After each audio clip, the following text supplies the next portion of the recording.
My fiancée said, "Stay home with the kids. My family trip is more important." The trip I paid for.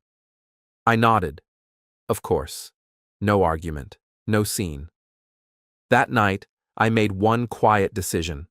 By the time they landed, something they all depended on was already gone. When you fund someone's absence from your own life, the least you can do is make sure the accounting is accurate.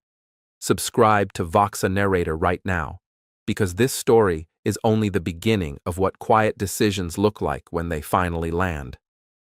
I'm 35 years old, and I'm sitting in the kitchen of a house that has been unusually quiet for 3 days now. And I want to be precise about the quality of that quiet because it's different from the quiet I'm used to. I'm used to the quiet of early mornings before the kids wake up, that particular still hour between 5 and 6 when the house is mine in the way it almost never is otherwise. This quiet is different. This is the quiet of a house where the person who reorganizes. Every room she enters isn't here, and the reorganization has stopped, and everything is sitting exactly where I left it, and I'm finding that I prefer it this way, which is the kind of preference that, once identified, cannot be unidentified. My fiancée is 3 time zones away with her family. The flight I paid for. The resort I booked on a card in my name. The spending money that was sourced from an account she has access to because I extended that access 18 months ago when we combined our financial lives in the specific, trust-based way that people do when they believe they're building something permanent. I said, of course, when she told me to stay home. I nodded. I helped them pack. I drove them to the airport the morning of the departure, and I kissed her on the cheek, and I told her to have a good time, and I watched the automatic doors close behind her, and her mother and her 2 sisters, and I drove home in the specific silence of a man who has just fully understood, something he'd been half understanding for a long time. Then I put the kids to bed, and I sat at this kitchen table and I made decisions that were going to matter considerably more than the nodding. Let me tell you how we got here, because stay home with the kids, my family trip is more important, delivered about a trip the speaker didn't pay for is a sentence with a history behind it. And the history is what makes the sentence what it is. I met her 4 years ago. We have 2 children together, 4 and 6, both mine, both hers, both the realest things in my life and the reason I've stayed patient through things that should have ended my patience much sooner. I want to be honest about that. The children are why I kept finding more goodwill than the situation deserved. Not as a trap or a manipulation, as a genuine calculation about what uprooting a life costs kids at those ages, and whether the things I was tolerating were worth tolerating for the sake of stability. For a long time, I believed the answer was yes. I'm revising that belief. The pattern I'm going to describe took time to become visible as a pattern, because each individual instance had a deniable explanation, and I was, for much of the 4 years, applying the charitable interpretation that love encourages. In retrospect, the charitable interpretation was doing a lot of work that accurate observation could have done more honestly. She had a family, a close one by her account, and by the evidence of how much space they occupied in our shared life. Her mother, her 2 sisters, a rotating cast of extended relatives who appeared at significant intervals and were treated as standing priorities regardless of what else was scheduled around them. The closeness was real. I want to be fair about that. I've always wanted to be fair.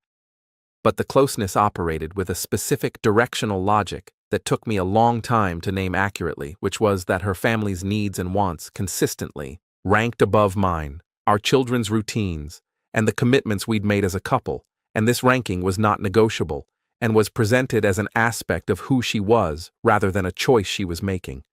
In the first year, I accommodated it because new relationships involve learning another person's priorities and adjusting to them. In the second year, I started noting the places where the adjustment was one-directional. By the 3rd year, I had raised it, carefully and more than once, and each time the raising had been met with a version of the same response. Her family was her family. She wasn't going to be made to choose, and my discomfort with the situation said something about my inability to support her rather than something about the situation. The financial dimension became significant in year 2. I'm not going to pretend the finances are the heart of this story because they're not. The heart of this story is about being told to stay home from a trip you paid for, which is a sentence that contains its own complete summary of a dynamic. But the finances are the mechanism through which everything else operated, and the mechanism needs to be understood. I earn well. Significantly better than she does, which is not a judgment, it's a context. When we combined finances, I did so with the assumption that shared meant shared, that the financial foundation I'd built would support us together, both directions, with mutual respect for what it represented and what it required to maintain. What it became, over the following 18 months, was an infrastructure she and her family learned to depend on, while I learned to be grateful for being allowed to provide it. The trip. I need to describe the trip's origin because the origin is where the real character of the thing lives. 8 months ago, her mother mentioned, at a family dinner I'd funded at a restaurant, her sister had chosen that it would be wonderful to do a family trip. Something international, a resort somewhere warm. Her mother and both sisters, a real trip, the kind of thing they'd talked about doing for years but hadn't managed. My fiancée brought it to me that same evening, not as a question, as a plan requiring logistics. It would mean so much to my mom, she said. That sounds like a wonderful thing for them to do, I said, hearing the framing and deciding to test it with accuracy. When are they thinking? When are we thinking? I thought you said your mom and sisters. It's a family trip. We're family. I want to note the specific movement in that sentence. The trip had been presented, 60 minutes earlier, as something her mother and sisters wanted to do. In the time between that dinner and this conversation, it had become a family trip that included me. The inclusion was not presented as an invitation. It was presented as a corrected understanding. What are you thinking in terms of budget? I said. She named a figure. I looked at it for a moment. That's for how many people? Mom, me, my sisters, and you and the kids, obviously. I did the math. It was a significant number. The kind of number that requires planning and allocation and a conscious decision about what else that money could do. I want to talk about this properly before it becomes a plan, I said. It's for my mom, she said, in the tone that meant the conversation was already over and I was the only one who hadn't received the memo. I talked about it properly. The proper talking produced a version of the conversation I'd had before, where the subject became my willingness to support her family rather than the specific logistics of a significant financial commitment. I agreed, eventually, to look at options. Looking at options became researching options. Researching options became booking options. Booking options became a booking, on my card, for 6 people, for 7 nights, at a resort that had been chosen by her sisters and approved by her mother and presented to me as a fait accompli with a price tag attached. I want to be honest, I'd said yes along the way. Each individual step had my nominal agreement. What I want to be equally honest about is that nominal agreement extracted through the specific technique of making every question about the project into a question about whether I loved her family is not the same thing as genuine consent to a large financial decision. The agreement was the path of least resistance through a conversation that had been structured to make any other path feel like a declaration of hostility. I'm not pretending I wasn't complicit. I'm naming what the complicity was complicit with. The trip was scheduled for a Wednesday.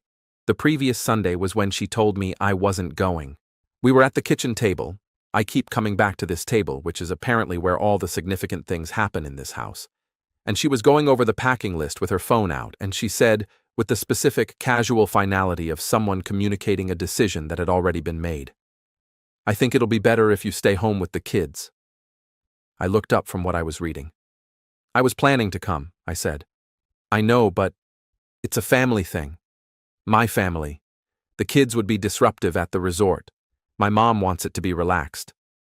Our kids are going to be disruptive at a resort their father paid for. Don't make it about money. I'm not making it about money. I'm making it about the fact that I'm in this family too, and this trip was presented as something we were doing together. My mom is more comfortable without, look, it's just more relaxed without the full household situation. My sisters don't have kids. It changes the dynamic. I looked at her for a moment. Thought about 8 months of planning, the booking on my card, the 6 people whose flights and rooms and resort access I'd funded, the conversation I'd tried to have 8 months ago that had been redirected. You're asking me to stay home from a trip I paid for, I said. You're making it weird. I'm making it accurate. My family's comfort matters. I don't understand why you can't just... She stopped, resorted to the version that had always worked before. If you loved me and my family the way you say you do, you wouldn't make this into a thing. I looked at her. 35 years old, sitting at my kitchen table at 9 o'clock on a Sunday evening, being told that loving her family correctly means funding their vacation and then staying home from it. Of course, I said. She blinked. Yeah? Stay home with the kids, of course. She looked at me with the slight uncertainty of someone who'd gotten the answer they wanted, delivered in a quality they weren't sure about. Thank you. It really means a lot. I know, I said. I helped them pack Monday and Tuesday. Wednesday morning, I loaded their bags into the car, buckled the kids into their seats, drove to the airport. Her mother was warm to me in the specific way of someone who has gotten what she wanted and can afford to be generous now. Her sisters were pleasant. My fiancé kissed me on the cheek. I told them to have a wonderful time. I drove home, put the kids down for a rest, sat at the kitchen table, opened my laptop.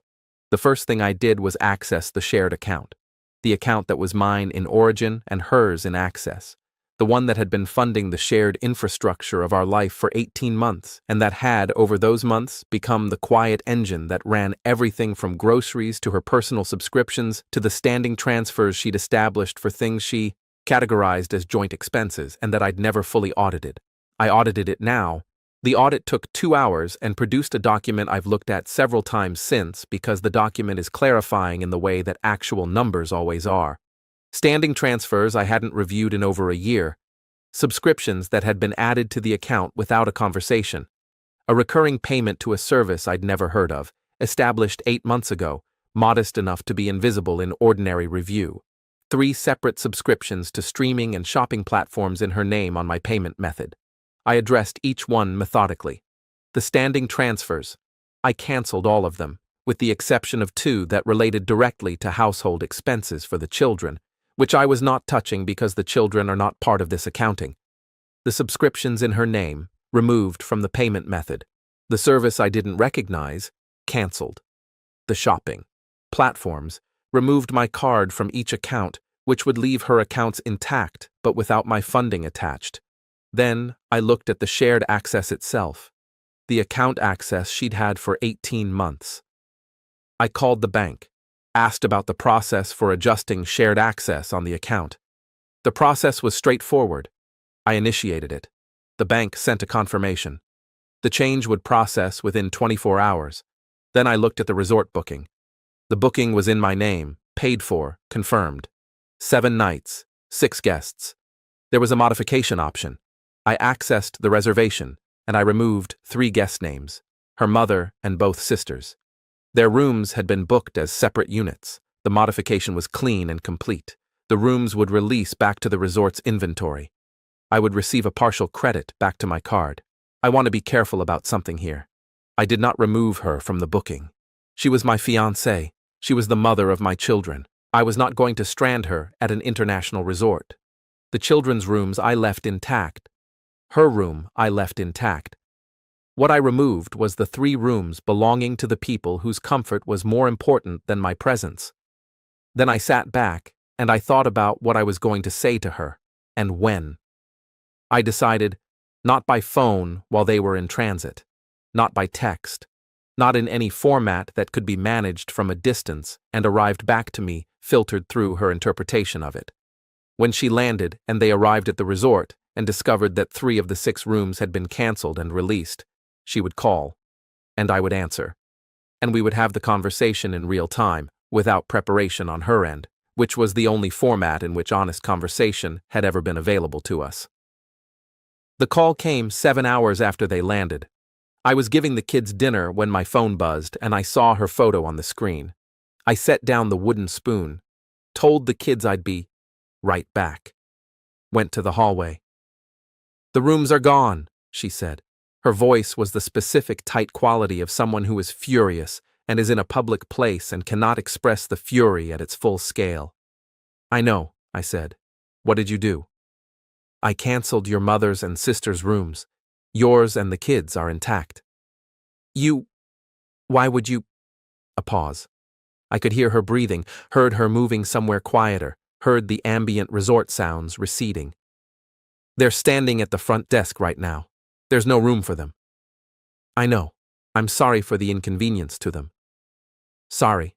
You're sorry. You did this deliberately. You canceled their rooms and said nothing and let them fly out there, and I paid for a trip I was told to stay home from, I said.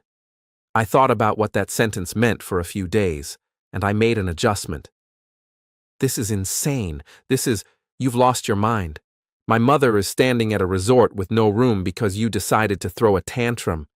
I didn't throw anything. I made a decision, quietly, and I implemented it. Your mother and sisters can book rooms if they'd like.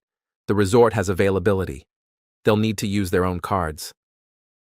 The silence that followed was long and had several layers. I waded through all of them. You're doing this because I asked you to stay home, she said finally. Quieter now, the fury at a lower frequency. I'm doing this because you told me your family's comfort mattered more than my presence on a trip I funded, and I agreed with you. And then I thought about what agreeing actually looked like in practical terms. We're going to lose the engagement over this. Is that what you want? I want honesty, I said. I want the version of this relationship where what I contribute is acknowledged rather than expected and then exceeded. I want to not be told to stay home from the trip I paid for. I've wanted those things for a while. We can talk about all of it when you get back. She hung up. She called back 20 minutes later with a different quality of voice, some of the fury spent, something harder and more structural underneath it. She said her mother was upset. I said I understood, and that I was sorry her mother had experienced the inconvenience. She said her sisters were angry. I said I understood, and that I hoped they could find rooms at a rate that worked for them. She said I'd humiliated her. I said, you told me to stay home from my own investment. I adjusted the investment to match my presence. I don't think humiliation is the right word for that. I think accuracy is closer. The kids and I have been fine. We made pancakes this morning. We watched something they'd been wanting to watch. We went to the park in the afternoon in the late autumn light that makes everything look amber and real and specific. They slept well, and I sat at the kitchen table and wrote this. The engagement is, as of this moment, in the ambiguous territory between intact and not. She returns in 4 days. The conversation is scheduled by implication. Neither of us has said we need to talk because the last 4 days have been one long ongoing version of that conversation, across time zones, in fragments, and the in-person version is simply its continuation. I have a list, not a grievance list, a clarity list. The things I need to be true for the marriage we've been moving toward to be something I'm willing to move toward. The list is specific and non-negotiable, and was written with the clear-headed attention of a man who has been sitting alone in his kitchen for 3 days with his children and his audit and his reclaimed quiet. Whether she's willing to meet the list is her decision. I've spent 4 years making decisions to accommodate what she needed. This is the first week in 4 years where I've made decisions based entirely on what the situation actually required. It feels like the right kind of quiet. Now tell me something honest. Have you ever paid for something and then been excluded from it? Have you ever funded someone's comfort at the cost of your own dignity? Tell me in the comments. I need to know I'm not the only one who waited too long to say enough. Edit. The comments want to know about her mother and sisters, whether they found rooms, whether they stayed at the resort. Yes, they found rooms at significantly higher rack rates than the early booking rate I'd secured, and they stayed. This information came through a brief message from her middle sister that was phrased as an update, but read as an invoice in waiting. I responded politely and said I was glad they'd sorted it. No further response from the sister. I note this detail not to be satisfied about it, but because the resolution was practical and clean and exactly as inconvenient as the situation deserved to be. Edit 2. Someone asked why I didn't simply refuse to go along with the trip in the first place 8 months ago. Honest answer, because I'd been making the same calculation I'd been making for 4 years, which was that the cost of the accommodation was less than the cost of the conflict that resistance would produce. What changed Sunday night when she told me to stay home wasn't new information about who she was. I had that information. What changed was my assessment of the calculation. The cost of accommodation had, over 4 years, compounded into something that was no longer survivable without losing myself in the process. The trip wasn't the cause. The trip was the place where the number finally came due. If this story moved something in you, if it clarified something you've been carrying, drop it in the comments below. Say the thing you haven't said out loud yet. I'm reading every single one, and this thread is more honest than most conversations I've had in 4 years.